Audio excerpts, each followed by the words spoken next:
grow, what does that do? Suck cash. He's gonna get a $25,000 bonus check. By year 3, it'll be so dialed in, it'll be way more profitable. Raise the prices, some will drop. This is all we care about. We're about to buy a lot of stuff. That's how you take care of people. Kick it in gear, mama, we gotta run! 60% of businesses will fail in their first 3 years. I'm Mike Andes, and I'm on a mission to fix this on this season of Business Bootcamp. It's gonna be a great day today. You know how I know? Saying your affirmations, reflecting on something you're grateful for, and being able to see your goals every morning in the mirror. My 10-year goal. But every morning when I brush my teeth, I get to look in the mirror and look at those goals and see what we are striving for each and every day.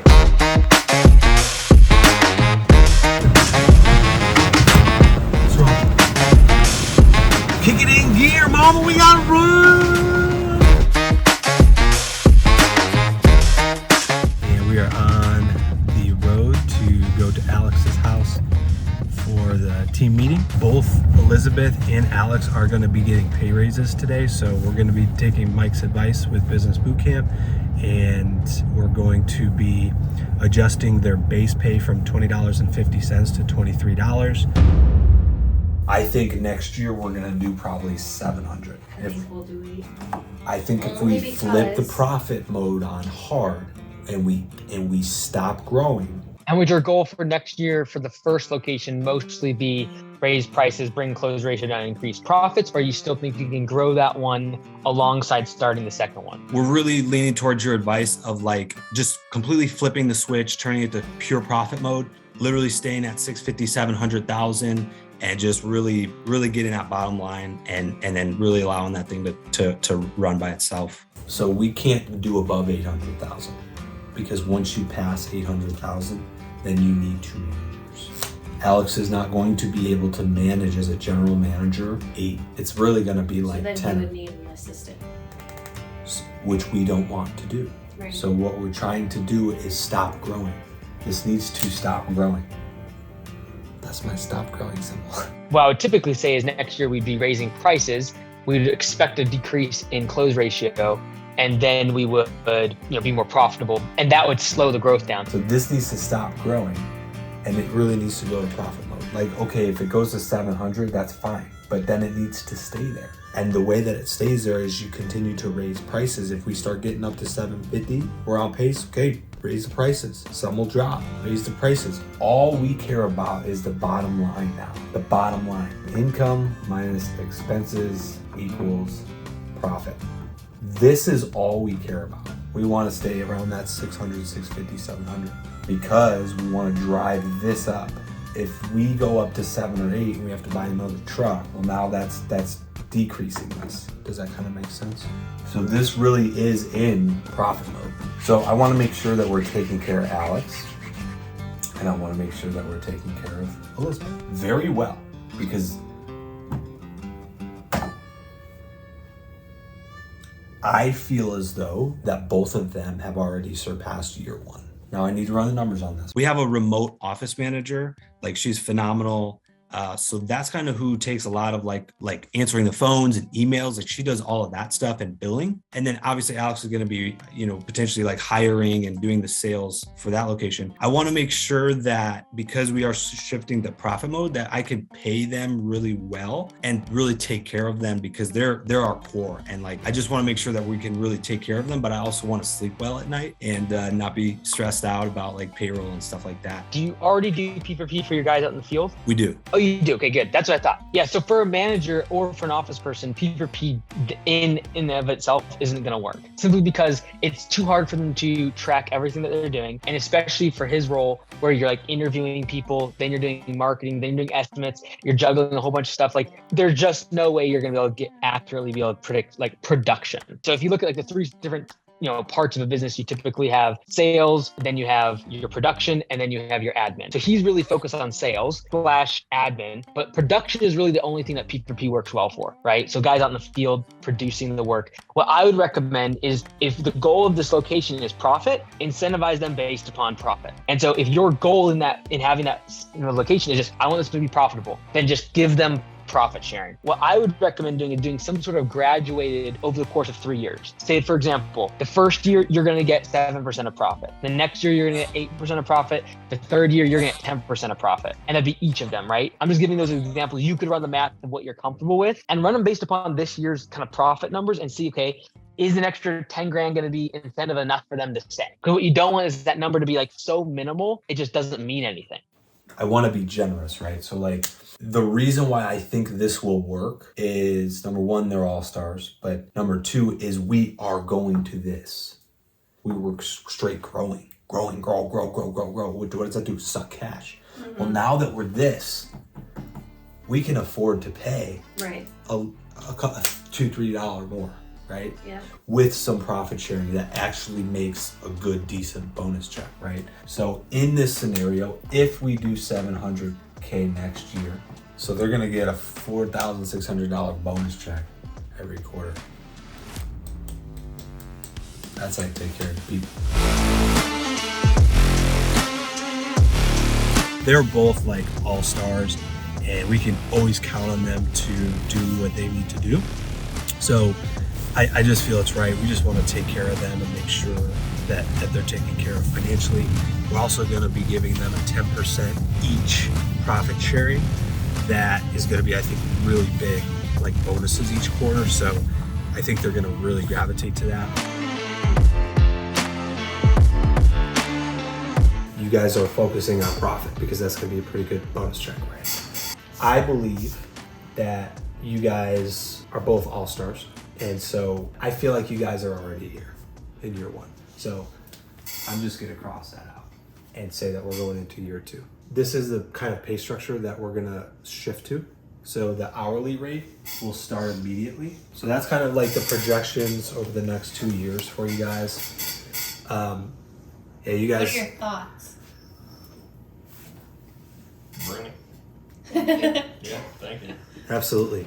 And thank you guys, honestly, because like we wouldn't be able to do what we're doing without you. Like us getting removed from those operations, that's why we're really handing a lot of this stuff off to you guys. Like there's no way that we would be able to do it without you guys. So we want to make sure we're taking care of you all. You went on a 2-trip vacation this week. We did.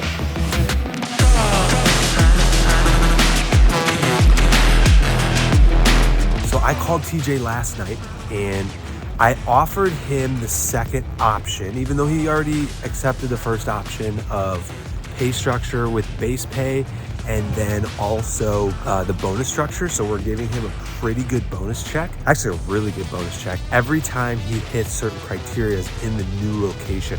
So at $100,000, he's gonna get a $10,000 bonus check. 250 or 300,000, I'll have to look at the sheet. He's gonna get a $15,000 bonus check. Once he hits that 500K mark, he's gonna get a $25,000 bonus check. He is in production. He's gonna be a working GM or a working ops manager, as you wanna call it. Like he can't be straight production. He needs to be handing out flyers. He needs to be marketing. He needs to be focused on customer retention and quality of service. We made it very clear to him that he is gonna be getting a base pay and he is gonna be getting paid hourly, but the P for P and the performance pay is based on those bonuses to hit those numbers of gross revenue and number of recurring clients. That's all we care about. TJ is a different human being, people. Like I'm telling you, little background story about TJ. All right. TJ applied to our company during the midst of COVID. And on his resume, there was a little bit of experience with lawn care, but like his whole resume was that he was in the NFL on the Seattle Seahawks. Like that was his life. We were able to employ him through COVID when everything was shut down. They shut down the CFL and the NFL. TJ's work ethic is like literally no one else's. He runs circles around me when I'm out in the field. Like he is a beast. We're just waiting on February 15th to roll around so that way we can start hitting the ground running.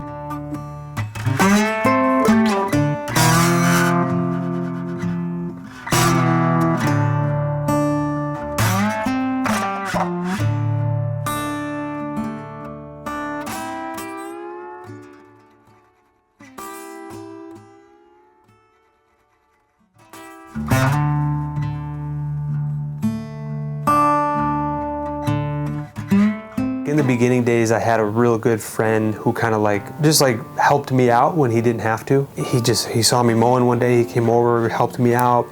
He helped me when he didn't have to, so I'm forever grateful of that, and I want to always pay that forward as well. So like everything that we do, even our mission, all in to grow, serve, give, and be a blessing, like we want to give back to people.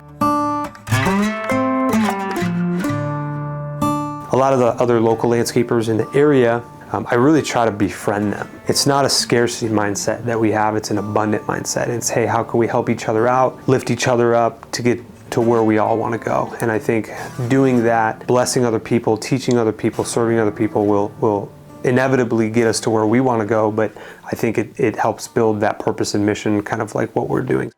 As I've grown wiser, I don't know if you guys saw that note, but basically what it says is our 10-year goal is to earn $2 million in revenue at the company with a 20% profit margin, and then also own 100 rental unit properties. Both of those goals are money motivated. And as I'm starting to develop and grow with my mindset, I'm realizing that money is just a tool, it's not everything. The goal has started to shift to how many people can we help? How many jobs can we provide for people?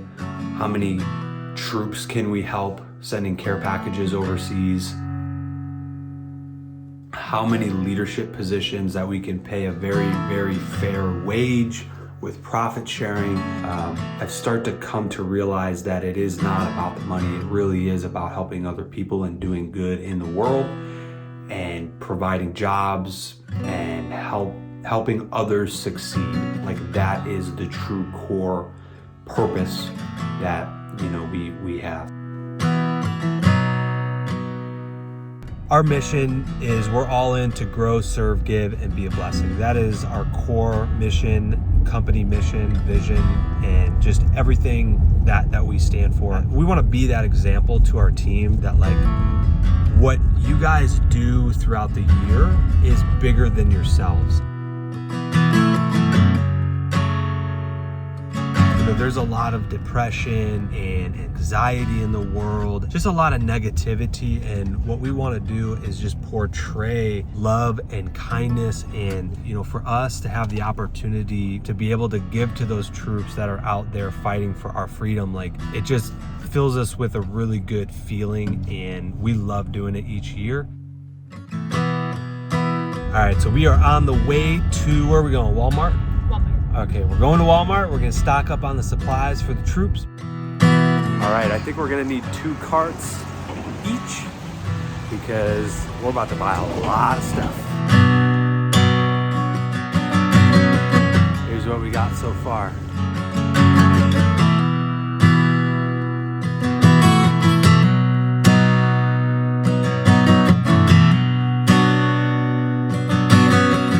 Just spent $1,385.76 right on the dot. 2 full shopping carts full of goodies for the soldiers.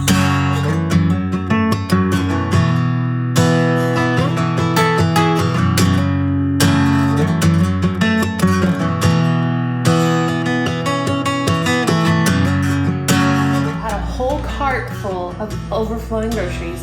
I'm in the checkout, I'm scanning all this stuff by myself, and I had a guy come up to me and he's like, "Are you sending care packages?" And I'm like, "Yeah, I am." And he reaches in his wallet, and I thought he was gonna give me a business card.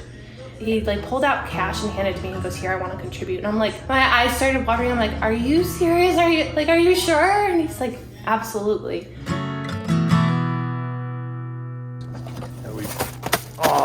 Larissa told me not to open it because she's like, things are gonna fall out.